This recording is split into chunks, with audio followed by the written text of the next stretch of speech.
Elle a épousé un homme d'église, mais elle a fui la première nuit. Partie 1. Tout le monde me disait que j'étais chanceuse. Tu as trouvé un homme d'église, un vrai croyant.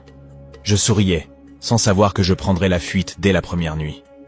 Pendant nos fiançailles, il était toujours calme, toujours souriant, toujours prêt à citer un verset biblique. Il ne s'était jamais énervé, jamais haussé le ton. Peut-être est-ce pour cela que je ne l'ai jamais vraiment connu. J'étais trop pressé d'épouser cet homme que tout le monde appelait le serviteur de Dieu. À l'église, il me prit les mains et me murmura « Notre foyer sera bâti sur la prière ». Même à la réception, alors que tout le monde riait et mangeait, il s'arrêta au milieu de son repas, pour prier encore. Et à ce moment-là, j'ai cru que j'avais enfin trouvé la paix. Mais cette paix n'a pas duré longtemps. Cette nuit-là, après le mariage, nous sommes arrivés chez lui. Sa maison se trouvait tout au bout d'une rue calme. Dès qu'il ouvrit la porte, une odeur étrange m'envahit. Un mélange de fumée, d'huile brûlée et de cendres. « Ne t'inquiète pas », dit-il doucement. « C'est juste mon encens de minuit. » « Encens de minuit ?» J'ai tenté de sourire, mais quelque chose en moi se crispait.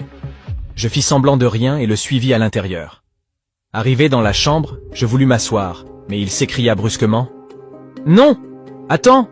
Il y a un ordre à respecter ici !» Il marcha droit vers l'armoire et resta là, immobile. Ses lèvres bougeaient, comme s'il murmurait une prière ou une incantation. 5 minutes passèrent, puis 20, puis 1 heure. Je me risquai à parler. « Chérie, il se fait tard. » Il leva la main, sans même se retourner. « Ne parle pas. » Mon cœur s'emballa.